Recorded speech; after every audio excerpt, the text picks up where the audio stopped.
Hello and welcome to Nirmal Bang, ladies and gentlemen. I'm Hira Dadia. We have with us Harihar Krishnamurthy, veteran in terms of forex markets, as we all know him, joining in. Harihar, welcome to the show and a pleasure to speak to you as always and get insights from you. Thank you for calling me over. Thank you. Harihar, let's start firstly with regards to what's happening in the global markets and the kind of impact it could have on the domestic economy with, the central banks looking to squeeze out liquidity. And with that, inflation has been one of the major concerns as well globally right now. So what's your view? I think you're right. I think if we were the beneficiary of all the positive news emanating from the global markets, in which led to reflating both the economy as well as asset prices, whether the stock markets or the bond markets, now we probably are coming to a situation where globally all central bankers and the Federal Reserve is going to be in particular focus this particular week where to see what they're going to do. I think they're all staring at a situation where A, the economies look to have stabilized, B, the coronavirus has kind of again found its place. People have learned to either live with it or the number of cases have come down or a bit of both.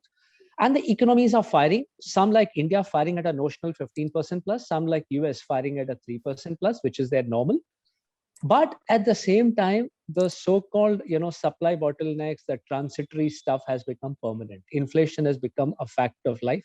And we just saw the print of 6.8% inflation numbers in the US markets. Now, central bankers globally have been playing a very supportive role to the respective governments in making sure that the monetary policy is complementary to the fiscal policy, and it makes sure that the GDP comes back into play and the economy reflates. But question is, how long do you hold your guns? Can you say that the inflation is going to be transitory for 6 months? Maybe yes, for 2 years, not sure. And then there is a separate question of the virus is probably going to be with us for quite some time. It was called the Delta variant, which emanated a few months back in India. It'll be now the Omicron variant, which came up in South Africa. Maybe there could be one more mutation. So that is a policy dilemma that globally we are going to face. So this week, we are going to probably 99% see the Federal Reserve announce at least the beginning of the reduction of the amount of bonds that they're going to be buying. There was a bit of a question that came up early when the Omicron cases came up, that will they postpone it out? But I think the inflation number has been a shocker. And clearly, it is not supply bottlenecks. All the supply stuff is working. It's more clear demand going up and commodity prices going up. So that is going to be a huge impact on places like India. We've already seen a trailer of that happening in the form of the FIs pulling out close to about 60,000 crores in the last few weeks from the stock markets. And that is going to be probably a pointer that when they see interest rates going up, the richly valued markets will be the first to be deserted out. And that will have its impact both on the liquidity globally available in the emerging markets or in the markets where they invested in. That could lead to consequential rise in interest rates to a small extent. And the local currencies, whichever is the currency in particular question, could be coming under pressure. I think those will be the three broad factors you'll have to look out for. Right. So coming back to the domestic markets, the last policy meeting that we had as well, clearly there has been a unanimous decision in terms of keeping rates on hold. The stance has continued to remain accommodative as well. What does that actually tell us? Because yes, there is some bit of uncertainty that has been added due to the Omicron COVID variant, which probably could impact the growth inflation dynamics in the near term as well. So India is a very interesting case. I think for the last 3 years, we've seen CPI at 6% and WPI at even double digits. But clearly, with the fiscal space being very limited, because remember, we on a much larger notional GDP base, we are firing at 6.8% fiscal deficit, roughly thereabouts. So there's not much of space available for the government to start spending more money to keep the economy on a buoyant move. In that kind of a context, I think monetary policy played a huge role in the past and continues to play currently. That it's trying to ignore the higher inflation numbers that got printed and possibly has got comfort from two factors. One, the fact that inflation dipped from that 6% handle to that 4.8% handle, giving them some breathing space. And also probably the oil price drop from the central duty cuts could also percolate down into the marketplace. That was one factor. The second was, of course, Omicron has just come into India. We still haven't hit the 3-digit numbers in terms of national, casualty rates or national afflicted rates. But you have the ability to say, let's wait and watch. But I think even in India, probably we're going to run out of ammo very soon. That if you don't start the reversal process or what they call the normalization process, I think we're going to be in trouble because you'll be seen as being behind the curve. But how do you attack this issue? You can do various things. If the idea is actually to let the interest rates go up and make the cost of money tighter, and not necessarily do a very visible repo rate hike, which is what the markets have been punting on. I think that has already started happening with the liquidity surplus coming down in the marketplace. The short-term rates have gone all the way. Call money has gone all the way up to 3.75 handle. The 14-day money has gone to the 4% handle. So if the purpose of a repo rate hike is to slowly inch up the rates, I think the RBI has managed to do that without upsetting the markets in general. But are we coming to the end of the road? I think yes. But in terms of gradation, they'll probably first do a reverse repo hike and narrow the corridor a little bit, which may not really hurt the market because, as I mentioned, the liquidity surplus is coming down, call money rates are going up, and effectively, term money is being sold to the RBI at 3.99. But it looked like they're not behind the curve. So I think that's what you'll see unfold in the coming policy. Right. So the liquidity as well, the RBI is continuing with normalization. They're rebalancing the liquidity from overnight to longer term window through the various, rate reverse repo auctions as well. So with all of this, what is the kind of impact that we could see, especially in terms of where the bond markets and the rupee is concerned? I think different factors will play on both. On the bond markets, the bond markets have already priced in a rate hike. Where they've gone wrong is they've always been saying it'll happen in this policy, it'll happen in the next policy. But if you saw the last poll conducted by various media houses, television houses, virtually all of them are, and even I participate in a couple of them, all of them are factoring in a rate hike starting from maybe Q1 23 or thereabouts. Okay, so you're going to see that happen in terms of the repo rate hike. In terms of, as I told you, the market rates already T-bills are going at 4%. So that's already out there in the marketplace. So the bond markets will continue to see damage happening. The yields will start inching up. The bond buying activity of the RBI has actually come to a halt.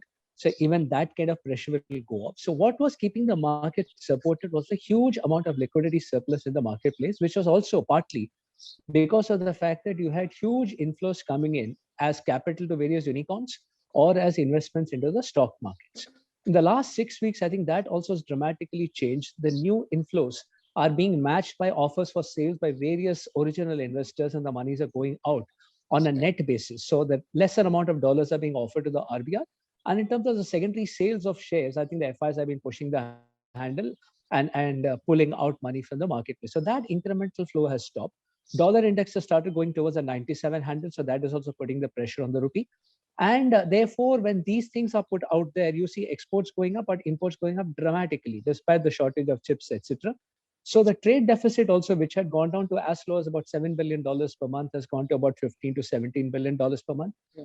Confluencing all of this, you'll see the rupee already, which has gone to that 75.50 handle, probably gently weakening. And this may not be seen in a negative way because exports, if you see the quantum of exports on a per month basis, the percentage growth is phenomenal. Exports are feeding into a, shall we say, a regenerated world. And also the amount of, dollar exports is also going up. Earlier, we were targeting an annual $300 billion export budget. Now we probably are going to target a $350 billion budget because that's the run rate that's currently being there. So a weakening rupee will also keep our currency aligned with the weakening currencies of our competitors, all of which are going down as a result of the dollar index going up. And therefore, it may not be seen a negative read. So you'll see bond yields going up and rupee weakening, the trend which has already started, more pronounced in the currency markets, less pronounced in the bond market. In the bond market, you'll see that happening when the next MPC really starts showing probably, if not a decisive move, at least it starts giving guidance that it is going to start moving something. At that time, you'll see a bigger adjustment happen. Right. So for the bond deals, what is the kind of range do we look at? And do you think it's going to be a pretty range bound market, especially in terms of the bond markets go over the next 2 to 3 months? It would be probably range bound, but with the upper bias. Normally, if one were to look at this market and say what we have discussed, that the rate hike is going to happen, a normalization happen, liquidity will come down, the 10-year should have actually gone to 6.5 easily, instead of languishing at that 6.30, 6.35 odd levels. Why has it not gone up? The reason that it has not gone up is the absolutely phenomenal collections in GST. The GST collections, which have been in the 1.3 to 1.35 lakh crore in notional terms, are probably among the highest that we've seen ever since the GST concept was brought about. And that is also the result of the fact that GST is collected on notional GDP, and notional GDP is not growing at 9%, it's growing at about 15, 17% because it's real growth plus the inflation number. So what you and I pay as GST is on the ticker price, on the MRP. So if that is the kind of collections that are going to happen, which have been happening and which will continue to happen, I think the government fiscal deficit number is quite in control in terms of not having to do an extra borrowing. Market continues to believe that there could be space to probably cut some bit of a borrowing in this number. So go in the next 3 months, you'll see it range bound, but the market's looking to take it up. The key will now be we are slowly going to shift the dialogue onto Jan and February beginning. How will the budget look like? You already have seen a Niti Aayog paper saying that the government should not try to suddenly bring down the fiscal deficit and should continue to pump prime the economy in alignment with what the globe is doing. Now, if that were to continue at that 6.5 handle, give or take 25 basis point, I think the borrowing number will be still large in a reduced liquidity marketplace. And that is why next fiscal could see the yields going up. If a surprise event happens that the disinvestment gets pushed out to next year, and you see a huge inflow of LIC coming in there, and they budget that, and therefore manage to cut the borrowing number and the fiscal deficit number even by a token, that could be seen by the market as a big relief, and therefore any spike in yields may be avoided at that point in time, and it may probably go to that 6.5 handle maybe, which the market will be comfortable with. The shorter term yields will actually start going up because they'll be more sensitive to a rate hike. The longer ones will be more will be more probably taking a cue from the general fiscal health, where I think GST collections, disinvestments, I think those are good numbers to look at, where you could probably build in a bit of hope that the longer term yields don't have to fly through the roof, but the shorter term yields will definitely. Right. And then overall, simultaneously, when you talk about the Indian markets as well, clearly, if you go to see, apart from the higher US interest rates, second, the new growth risk posed by Omicron, how do you feel about the other factors? Say, for that example, the arsenal of foreign exchange reserves that we have, the possibility of a balance of payment surplus, and the likelihood of overseas investments in Indian firms. With all of this, do you think these are things which could support? I mean, how do you see that impacting the rupee? These are extremely positive factors, which is why when I mentioned earlier, the rupee is going down. It is actually something that the RBI could have sorted if they wanted to in a matter of just seconds. They could have taken the $600+ billion that we have, going to $700 billion and dumped part of it. But the point is, a strong rupee is not something to be proud about. So in a world where the dollar index is going up and therefore every currency trading against the US dollar is weak, and we are competing with each of those currencies to send our exports to the global markets, it is not smart to keep your rupee at a strong level and let the others kind of be at a weaker level. That's number one. So when the rupee goes weaker and your arsenal is going to probably soon become $700 billion for all the factors that you mentioned, which is we continue to see strong inflows on FDI, on NRI remittances, on software exports, and on equity markets, I think it is something that the people will say this is good for exporters, but nothing to worry about at all. And especially when after a long time, we're seeing GST collections firing away, even in the backdrop of the old COVID and the new Omicron scare. I think it's a market which seems to suggest, of course, everything is subject to the next news that comes up on your screen, but it's a market which suggests that people have made their peace with the old COVID and the new Omicron. Now we probably at the borders. So I think it's an economy which is seeing a very good number. And somewhere I think if we openly talk of the notional GDP, I think that's where we'll be probably louder in terms of our noise in the world, because that is the real economy where sales, what you see in the Bombay stock market and the NSE, where companies post sales, the sales numbers are not adjusted for inflation. They are actual real numbers. Our GDP number is also a real number in terms of the notional GDP. So I think I see the rupee weakening in a very nice context, that it is something where we could have easily made it stronger, but it's nothing to be worried about. As you mentioned, the current account deficit is coming down substantially. Inflows are very strong. Never mind a bit of OFS sales, but if you look at the OFS sales, it's particular people. It's not the whole class of people walking out.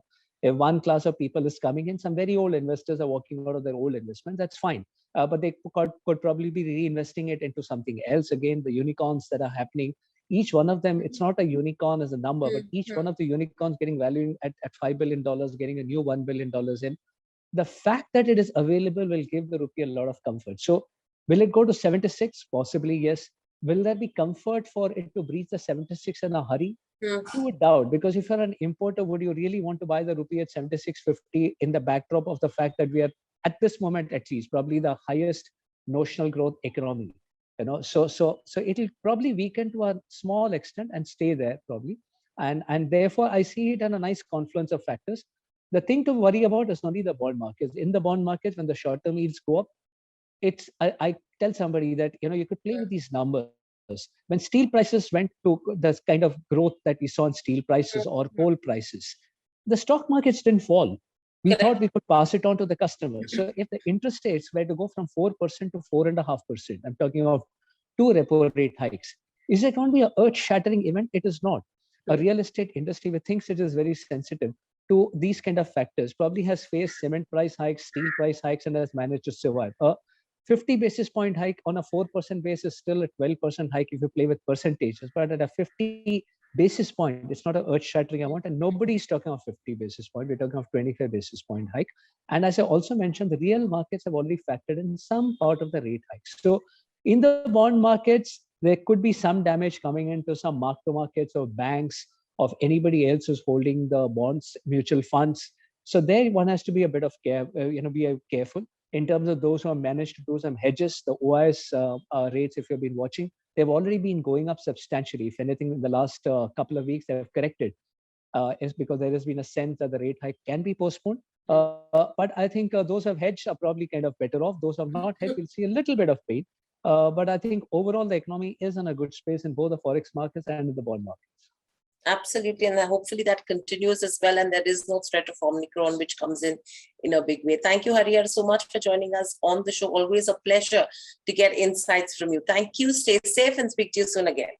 Pleasure on my side also. Thank you very much for that. Thank you. Subscribe to our YouTube channel for in-depth interviews of India Inc.